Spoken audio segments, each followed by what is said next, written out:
მოგესალმებით ბათუმიდან, სადაც თოვლის საფარის სიმაღლე 9 მეტრს აჭარბებს.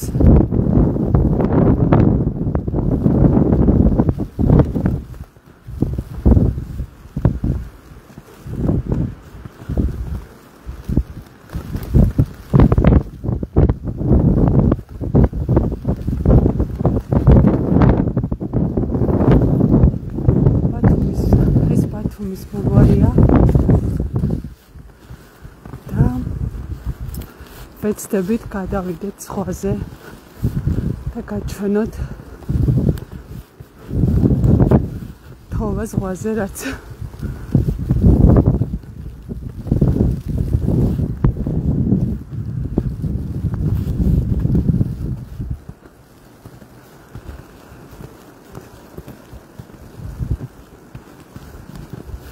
ეს არის გზა ბათუმის ბულვარში ზღვისკენ.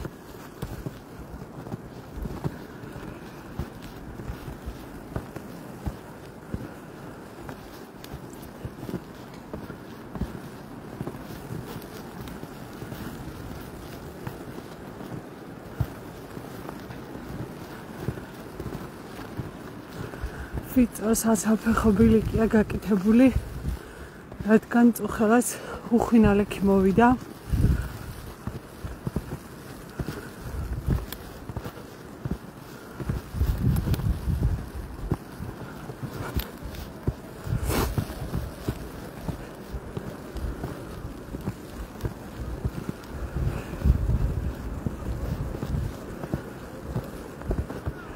გონი ცოტა ადრე მომივიდა პირდაპირ ეთერში გასვლა, რადგან საკმაოდ შორია ზღვამდე და საკმაოდ დიდი დრო ჭირდება მცირე მანძილის გავლას, რადგან ხედავთ როგორი ბილიკით არის იქამდე მისვლა შესაძლებელი.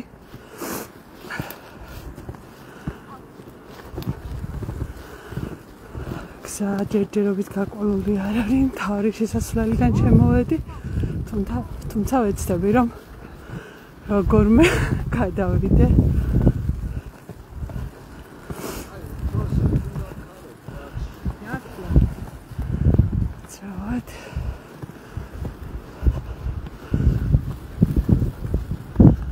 ცრავად, გამარჯობათ. საცალფეხო ბილიკია, თუმცა მოგცემთ საშუალებას, რომ დაათვალიეროთ როგორია ბათუმი თოვლში. როგორც ჩანს, ბულვარის თანამშრომლები კი ნამდვილად ბულვარის თანამშრომლები არიან გამოსულები და ხეებს ათავისუფლებენ თოვლისგან, რადგან არის საფრთხე, რომ ტოტები დატყდეთ. სიმძიმისგან მძიმე თოვლია.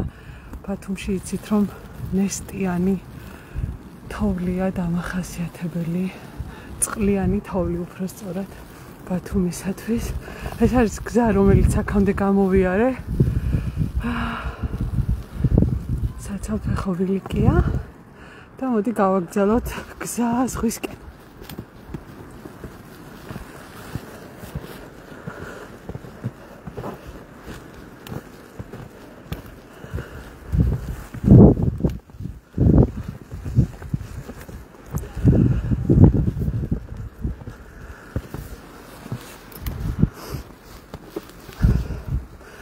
ამ წუთებში, როცა ბათუმში თოვს და მთელ საქართველოში უამინდობაა, ვინც ახალ ამბებს ადევნებდით თვალს, გეცოდინებათ, რომ ცნობილ საფეხბურთო კომენტატორთან, სანდრო ცნობილაძესთან შევიდა სპეციალური საგამოძიებო სამსახური სახლში და ჩხრეკას ატარებდნენ.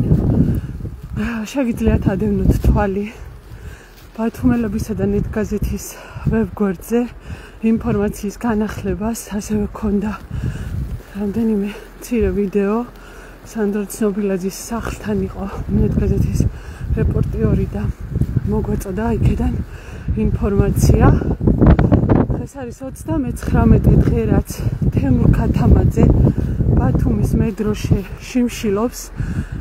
შინაგან საქმეთა სამინისტროს საიმიგრაციო დეპარტამენტში და ბოლო ინფორმაცია რაც გვაქვს ის არ აპირებს შიმშილობის შეწყვეტას და მზია ამაღლებელი არის უკანონო პატიმარი არაერთ გზის გვითქვამს ეს უკანონოდ არის დაპატიმრებული და ელოდება სასამართლო პროცესს რომელიც 4 მარტს უნდა გაიმართოს მან შიმშილა 18 დღის შეწყვეტა შიმშილობა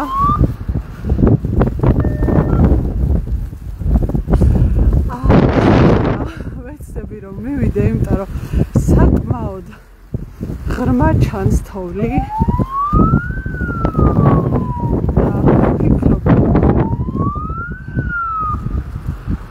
გადასვლა გამიჭირდება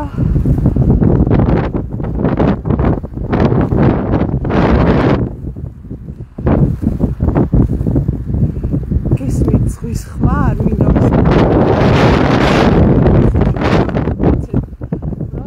აგიხსნით რომ ცოტა რთულად მისასვლელია ზღვამდე ამ ადგილიდან ბათუმის პირზე ვეცადე გადმოსვლას რადგან ვიფიქრე რომ ყველაზე ადვილი აქედან იქნებოდა ზღვასთან მიახლოება მაგრამ ჩანს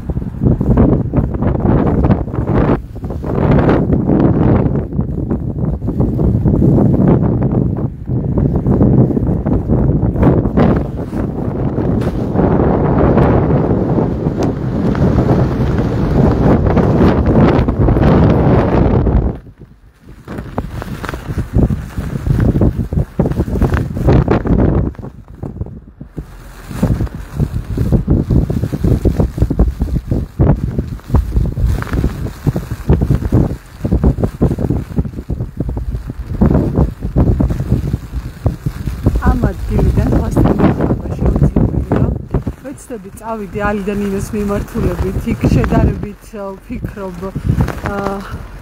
იქნება კაცისა და უფრო ადვილია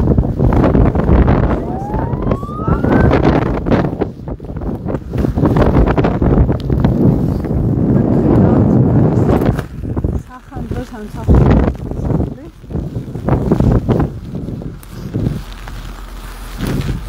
სამაშველო უფრო სწორად გზა პრაქტიკულად არ არის ან ცადოთ გასვლა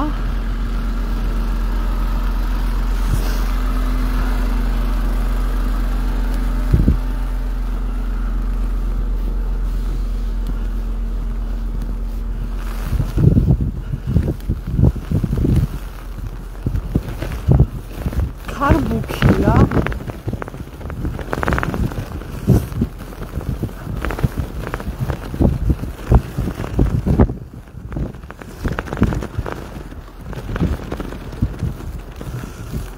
დღეს არის 24 თებერვალი 3 წელი გავიდა რაც რუსეთი თავს დაესხა უკრაინას და ომი დაიწყო 3 წელია უკრაინა იბრძვის საკუთარი თავისუფლებისთვის იბრძვის საკუთარი ქვეყნის დასაცავად და იბრძვის თუ შეიძლება ითქვას ევროპის უსაფრთხოებისთვისაც დღეს უკრაინაში კიევში ევროპული ქვეყნებიდან მაღალი თანამდებობის პირები ჩადიან იქრიბებიან სადაც როგორც ჩემთვის არის ცნობილი და რა ინფორმაციაც უბრალოდ გავრცელდა გაკეთდება მხარდამჭერი განცხადებები უკრაინის სადმი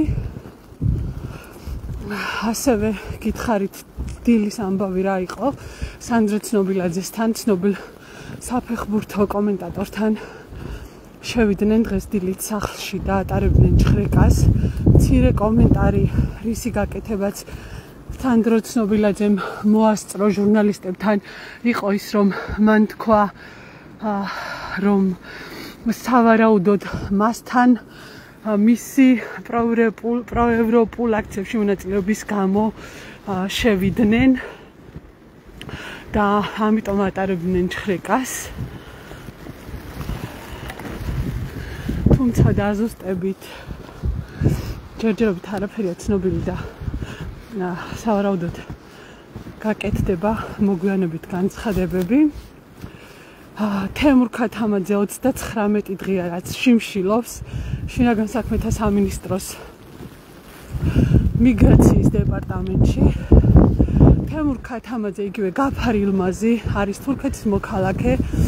ის არის მუჰაჯირი ქართველი და ის ცხოვრობდა საქართველოში. ის იქცა ბათუმის პროევროპული აქციების სიმბოლოდ. იყო ბათუმი მედროშე. თქვენ ვერ ნახავთ ვერცერთ საღამოს მის დაპატიმრებამდე 45 დღის განმავლობაში 45 დღე იყო თუ არ ვცდები 11 იანვარს როცა ის დააკავეს აჭარის პოლიციის მთავარი სამმართველოს წინ სრულიად უმიზეზოდ აუხსნება რატომ დააკავეს არაფერს ის იდგა ჩვეულებრივი აქციის მშვიდობიანი აქციის მონაწილე იყო და ისე აიყვანეს და თავდაპირველად 5 დღიანი პატიმრობა მიუსაჯეს, რომელიც სამტრედიის იზოლატორში გაატარა და იზოლატორიდან გამოსვლისას უკვე შინაგან საქმეთა სამინისტრომ თავიდან დააპატიმრა და თბილისში მიგრაციის დეპარტამენტში გაამწესა. თემურ ქათამაძე არაერთხელ აქ მიმართული საქართველოს მოქალაქეობის მისაღებად უშედეგოდ და ის ითხოვს ლტოლვილის სტატუსს ახლა და შიმშილობს პროტესტის ნიშნად. ასევე შეგახსენებთ, რომ უკანონო პატიმრობაშია რეჟიმს დაკავებული ყავს 60-მდე ადამიანი და ბათუმიდან დაკავებულები არიან უკანონო პატიმარია მზია ამაღლობელი, ბათუმელებისა და ნეტგაზეთის დამფუძნებელი და მედია მენეჯერი. უკანონო პატიმარია ზვიად ცეცხლაძე 19 წლის სტუდენტი ბათუმიდან. ჯამში 60-მდე ადამიანი ყავს ქართულ ოცნებას გამოკეტილი ციხეში და ყველა მათგანი დაკავებულია 28 ნოემბრის შემდეგ, მას შემდეგ რაც საქართველოში დაიწყო პროევროპული აქციები. და რატომ დაიწყო ეს აქციები? აქციები დაიწყო იმიტომ, რომ 28 ნოემბერს ირაკლი კობახიძე გამოვიდა და თქვა, რომ ის ქართული ოცნება უარს ამბობდა საქართველოს ევროპულ გზაზე და 2028 წლამდე წყვეტდა მოლაპარაკებებს ევროკავშირთან.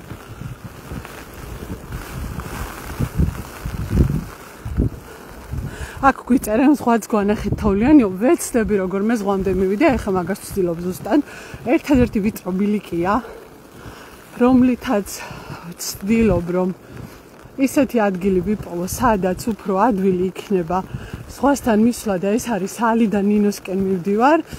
აი აქ კი ახლოს არის ზღვა, მაგრამ სამწუხაროდ ძალიან მაღალი თოვლია და ვერ გადავალ.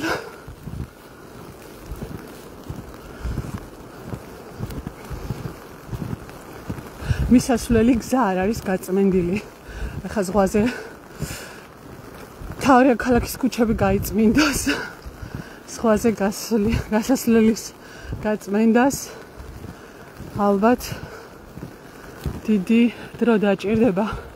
ბათუმში დიდ თოვლობა დღეს ყველაზე მცირე ოდენობის მანქანები მოძრაობდა, თუ შეიძლება ითქვას, რადგან თუ მაღალი გამოვლობის არ არის მანქანა, ძალიან ჭირს გადაადგილება და უფრო სწორად არც არის რეკომენდირებული გარეთ გამოსვლა, რადგან მთავარი ქუჩებიც კი, რომელიც გუშინ გაიწმინდა, რამდენიმე მთავარი ქუჩა გაწმინდა ბათუმის მერიამ, ამ ქუჩებზეც თავიდან მოვიდა თოვლი და შეუძლებელია შესაბამისი, ასე ვთქვათ, საბურავები თუ არა აქვს ავტომობილს ეგეთი ავტომობილით გადაადგილება.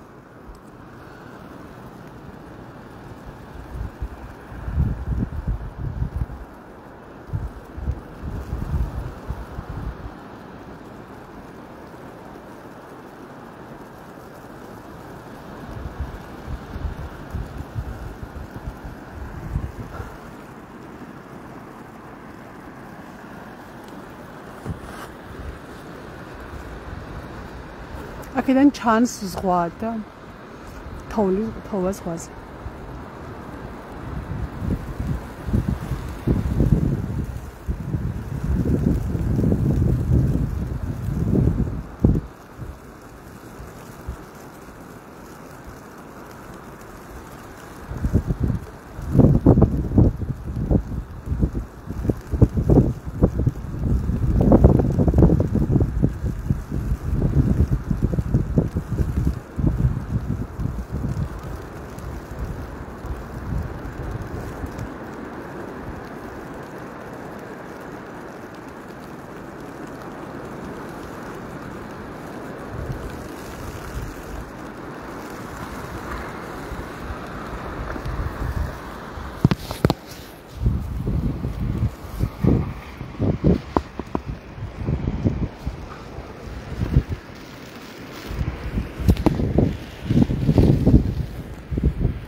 ესეთია თოვლიანი ბათუმი, ვიღაც ჩემსავით იღებს სამი თოვლის. ბოდიში ამოცნაური ხმებისთვის, რადგან ქონგას არტრიალებს ქარი და ეგეთი ხმები შემოდის ქონგის გარეშე შეუძლებელია გამოსვლა, იმიტომ რომ გადაუღებლად თოვს. დილის მონაცემები, რაც გვითხრეს, იყო 9 მეტრი, მაგრამ ახლა აშკარად მეტი იქნება, ვფიქრობ, თოვლის საფარი. საბოლოო მონაცემები შეიძლება განახლდა კიდეც ბათუმელები ჯიზე. შეგიძლიათ ეწვიოთ და ნახოთ.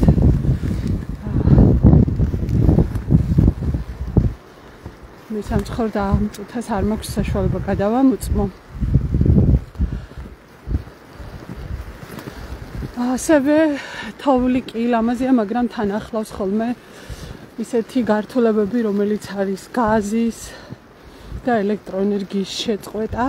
ამის შესახებაც ინფორმაცია განახლებულია ბათუმელებზე, როგორც ენერგოპრო ჯორჯიასგან მივიღეთ ინფორმაცია, ასევე სოკარ ჯორჯიასგან და შეგიძლიათ ნახოთ და გაეცნოთ, სად არ არის ელექტროენერგია და სად არის გაზმომარაგება შეწყვეტილი.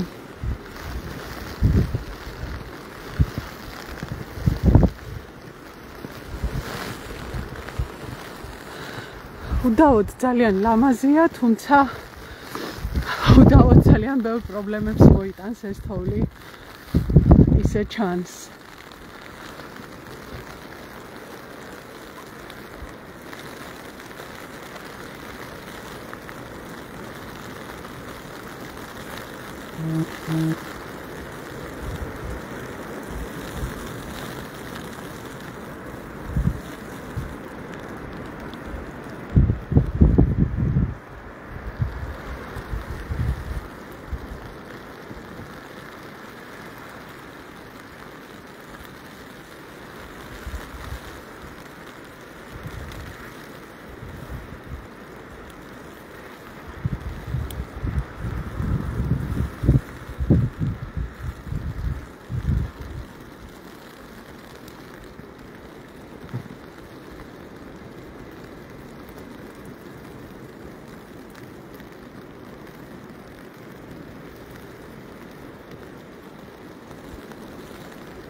ასევე ახლახანს რა ინფორმაციაც მივიღე, ვინც თურქეთში გეგმავდით გადასვლას, ალბათ მათ დაგაინტერესებთ თურქული მედიის ინფორმაციით ქემალ-ფაშაში ართვინი სარფის სასაზღვრო ტერიტორიაზე გვირაბის გასასვლელთან ჩამოწვა მეწყერი. მოძრაობა შეზღუდულია, რადგან გვირაბი დიდი ლოდებით არის ჩახერგილი.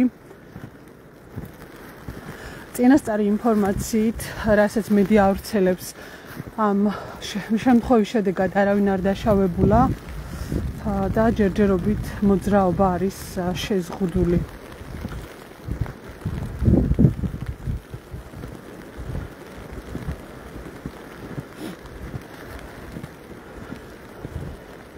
ასევე როგორც ნახეს, ანდრო ცნობილაძის სახლის ჩხრეკა უკვე დასრულებულია და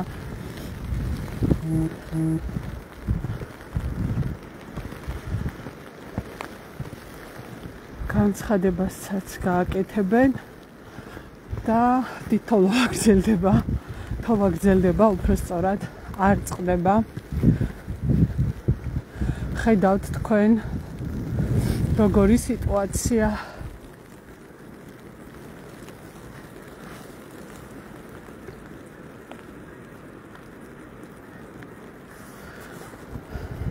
თითქმის მივახლოვდი ალიდან ნინოს.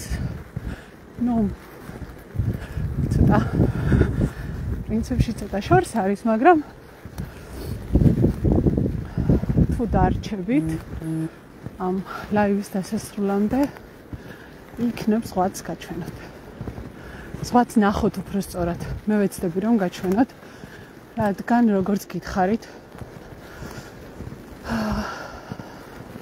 აი ამ სანაპიროზე საკმაოდ დიდი თოვლია და გადასვლა შეუძლებელია, იმდენად მაღალია თოვლი. ბულვარშიც საცალფეხო ბილიკია მოწყობილი.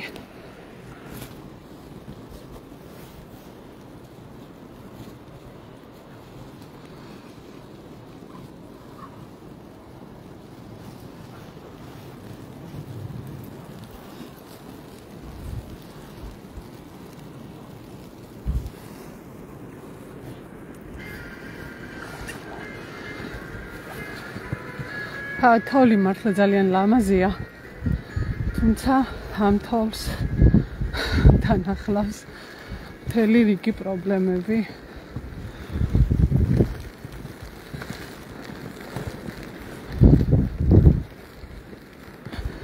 რომელი პრობლემებიც ალბათ მომდევნო დღეებში უფრო გამოჩნდება, მაგრამ ლამაზია. ბათუმის შუქურას მივუახლოვდით, ისტორიული შუქურა და თოლში განსაკუთრებულად ლამაზია. ცოტა ახლოს რომ მივალ გაჩვენებ აუცილებლად უფრო მყარი კადრით, ასე ვთქვათ, ახლა რადგან მოძრაობ კადრი ყანყალებს და ვეცდები რამდენიმე წამით გაჩვენოთ სტაბილურად ბათუმის ისტორიული შუქურა თოვლში.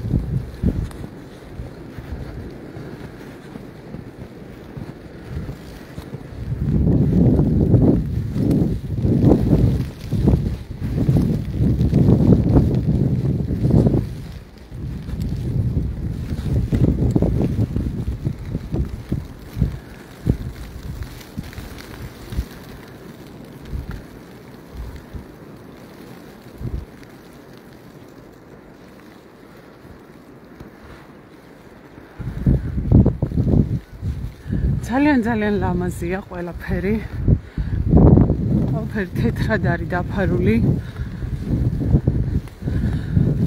და რომ არა ის პოლიტიკური სიტუაცია, რაც დღეს გვაქვს ქვეყანაში, შეიძლება უფრო მიგვეცა საკუთარი თავებისთვის ამ სილამაზით ტკბობის საშუალება.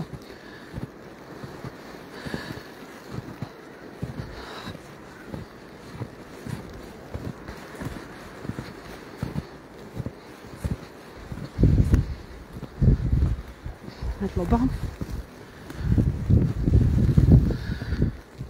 ახლა როცა კონსტიტუციით გარანტირებული პროტესტის უფლების გამოყენებისთვის ასობით უკვე საქართველოს მოქალაქეს უსამართლოდ აჯარიმებენ, როცა 60-ზე მეტი ადამიანი, 60-მდე უფრო სწორად, უფრო ზუსტები რომ ვიყოთ, სისხლის სამართლის წესით არის ქართულ ციხეში გამომწყდეული,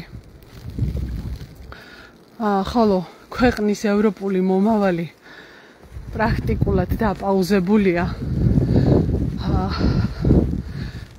ყველა დიდი და მნიშვნელოვანი ფინანსური დახმარება, რომელსაც საქართველო იღებდა დასავლეთისგან, შეჩერებულია. მათ შორის შეჩერებულია ბათუმის მაგალითზე რო ვთქვათ, გერმანული ფონდი აფინანსებდა ბათუმში წყლისა და კანალიზაციის სისტემის მოგვარებას და ეს პროექტიც გაჩერდა. არავინ იცის, როდის აღდგება და გაგრძელდება თუ არა. ყოველ შემთხვევაში, სანამ ქართული ოცნება ანტიდასავლურ რიტორიკას აგრძელებს, ალბათ საეჭვოა რამე მოხდეს, თუმცა პროგნოზებისგან თავის შეკავებას ჯობს მაინც. ჯობს ფაქტებით ვილაპარაკოთ და ფაქტი არის ის, რომ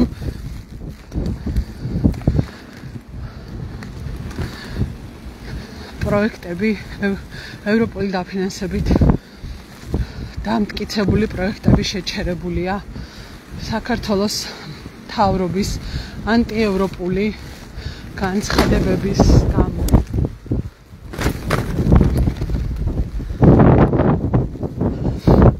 საკმაოდ ძლიერი ქარია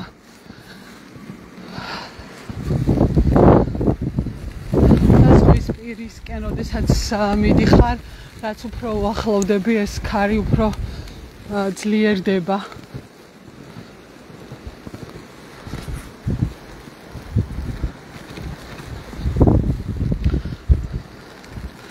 ერთ-ერთი კომენტარი წავიკითხე, ელოდეთ წყალდიდობებსო. სხვათა შორის ძალიან მნიშვნელოვანია წინასწარი შეტყობინების სისტემა მუშაობდეს ქვეყანაში. სტიქიური უბედურებების თავიდან ასაცილებლად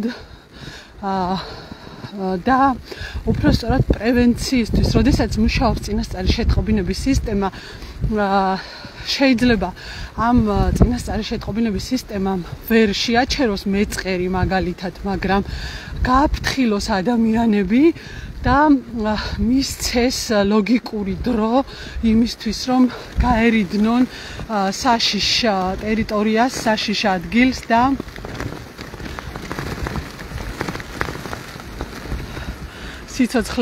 სიცოცხლეები გადარჩეს. ყველა განვითარებულ და ევროპულ ქვეყანაში მუშაობს ეს წინასწარი შეტყობინების სისტემა და ძალიან მნიშვნელოვანი სერვისია, მნიშვნელოვანი სერვისია მოქალაქეებისათვის. საქართველოში რამდენად გამართულად მუშაობს, მოდი ამაზე ინდივიდუალურად შეგიძლიათ მოიძიოთ და გუგლოთ თუნდაც, როგორ მუშაობს საქართველოში წინასწარი შეტყობინების სისტემა და რა შემთხვევები გქონდა და სად რა მოხდა და როგორი იყო მერე სახელმწიფოს რეაგირება, სახელმწიფოს ვალდებულებაა ამ სისტემის გამართულად მუშაობა და სახელმწიფოს ვალდებულებაა, რომ ეს სისტემა დანერგოს.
ულამაზესია ნამდვილად ესეთი ხმის ამღება რომ არ გინდა უბრალოდ უნდა უყურო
დღეს 3 საათზე ბათუმის საქალაქო სასამართლოში იწყება 31 იანვარს ზებრაზე გადასვლის გამო დააჯარიმეს პროევროპული პროტესტის მონაწილეები და დღეს არის მათი სასამართლო პროცესი 3 საათზე არის 3 საათზე იწყება სტუდენტი არჩილ ბერიძე და ლინდა ცინცა ანუ 3 საათზე იწყება არჩილ ბერიძის პროცესი და მერე 9 საათიანი შუალედებით მიყვება ლინდა ცინცაძის, დიანა ბოლქვაძის, თამარ სულმანიძის და ბადრი კოჩალიძის სასამართლო პროცესები მათ ედავებიან ზებრაზე გადასვლას როგორი უცნაურიც არ უნდა იყოს დღეს 98-მერვე დღეა რაც საქართველოში უწყვეტი პროევროპული პროტესტი საპროტესტო აქციები იმართება დღეს საღამოს საკონსტიტუციო სასამართლოსთან უკრაინის მიმართ სოლიდარობის და მხარდაჭერის ნიშნად შეიკრიბებიან აქციის მონაწილეები და უკრაინაში რუსეთის სრულმასშტაბიან შეჭრას კიდევ ერთხელ გააპროტესტებენ, როგორც უკვე გითხარით, 3 წელი გავიდა, რაც რუსეთი შეიჭრა უკრაინაში და დღეს იქნება სოლიდარობის აქცია ბათუმში. 98-მერვე დღეა, რაც უწყვეტად აპროტესტებენ საქართველოს მოქალაქეები, როგორც ბათუმში, ისე ქვეყნის სხვა ქალაქებში და მთავარი, ასე ვთქვათ, პროტესტის მთავარი ცენტრი, რა თქმა უნდა, არის თბილისი. 88 დღეა საქართველოს მოქალაქეები არ დაიღალნენ ამ ქვეყნის უკეთესი მომავლისათვის ბრძოლაში და არაერთი ინტერვიუ ჩაუწერია ბათუმელებს და ყველა ინტერვიუში ყველა ჩვენი რესპონდენტი ამბობს, რომ ისინი ვერ დაიღლებიან, არ აქვთ უფლება დაიღალნონ საკუთარი მომავლის და საკუთარი ქვეყნის ევროპული მომავლისათვის ბრძოლაში და თოვლის მიუხედავად ბოლო 3 დღეა ბათუმში ძალიან ცუდი ამინდია თოვს ტემპერატურა დავარდა ამის მიუხედავად მაინც გამოდიან მოქალაქეები საქართველოს საკონსტიტუციო სასამართლოსთან და მაინც უწყვეტ რეჟიმში აპროტესტებენ.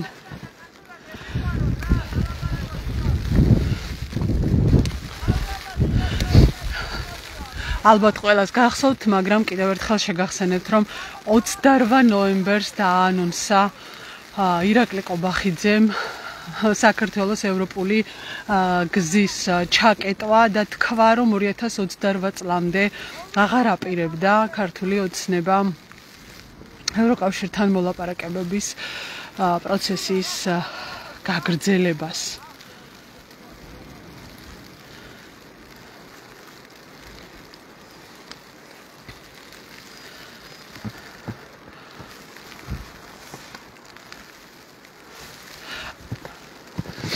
აქ არის საშუალება, რომ მივუახლოვდე, პირზე გავიდე და მოგასმენინოთ თოვის ხმა ზღვაზე. არ ვიცი რამდენად სწორად ვაკეთებ ფორმულირებას, მაგრამ ხო ეს ხმა ზღვა, ზღვის და თოვის ხმა ერთმანეთში შერეული. აი გავჩუმდები და მოგცემთ საშუალებას, რომ მოვუსმინოთ.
მადლობა ყველას, ვინც გვიყურებთ და გეტყვით, რომ ამ სილამაზით ტკბობის საშუალება სამწუხაროდ არ აქვს მინიმუმ 60 ადამიანს. ეს ადამიანები პროევროპული აქციების დაწყების შემდეგ დააკავა ქართული ოცნების ხელისუფლებამ, სისხლის სამართლის საქმეები აღძრა მათ წინააღმდეგ და უკანონო პატიმრება დააქცია. უკანონო პატიმარია მზია ამაღლობელი ბათუმელებისა და ნეტგაზეთის დამფუძნებელი და მენეჯერი. მე მინდა დავასრულო დღეს ეს ლაივი, მაგრამ არ შემიძლია არ დავასრულო იმ ადამიანების შესახებ კიდევ ერთხელ ინფორმაციის მოწოდებით, ვინც რეჟიმმა უსამართლოდ და უკანონოდ გამოამწყდია ციხეში. თავისუფლება მზია ამაღლობელს, თავისუფლება რეჟიმის ტყვეებს, თავისუფლება რეჟიმის პატიმრებს. გუშინ ლონდონის Fashion Week-ზე ქართველი დიზაინერი გიორგი ქებურია გამოვიდა და მისი გზავნილი დასასრულს ამ ძალიან მნიშვნელოვანი მოდის სფეროში ძალიან მნიშვნელოვანი ღონისძიების ბოლოს იყო თავისუფლება რეჟიმის პატიმრებს. საქართველოს ყველა მოქალაქე, სადაც არის, როგორც არის, რა ფორმითაც მათ შეუძლიათ იბრძვის დამოუკიდებელი თავისუფალი ქვეყნისათვის, სადაც ადამიანის უფლებები იქნება მნიშვნელოვანი, იქნება დაცული, სადაც უსამართლოდ არ დააპატიმრებენ ადამიანებს, სადაც ღამე არ შეუცვივდებიან სახლებში და გაურკვეველი ბრალით არ წაიყვანენ საპატიმროებში, სადაც ადამიანის ცხოვრება ისედაც ხანმოკლეა და არ შეიძლება მათი ცხოვრებასთან ასე უდიერად მოპყრობა.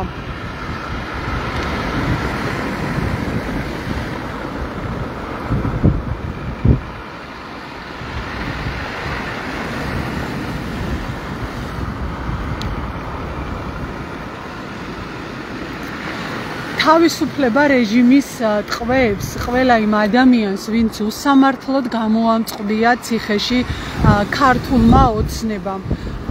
თავისუფლება უკანონო პატიმრებს. თავისუფლება რეჟიმის ტყვეებს. და თავისუფლება მზია ამაღლობელს, რომელიც უკანონო პატიმარია, რომელიც გაყალბებული ოქმის საფუძველზე დატოვა მოსამართლე ნინო სახელაშვილმა, რომელსაც სისხლის სამართალში სხვათა შორის კვალიფიკაცია არ აქვს პატიმრობაში.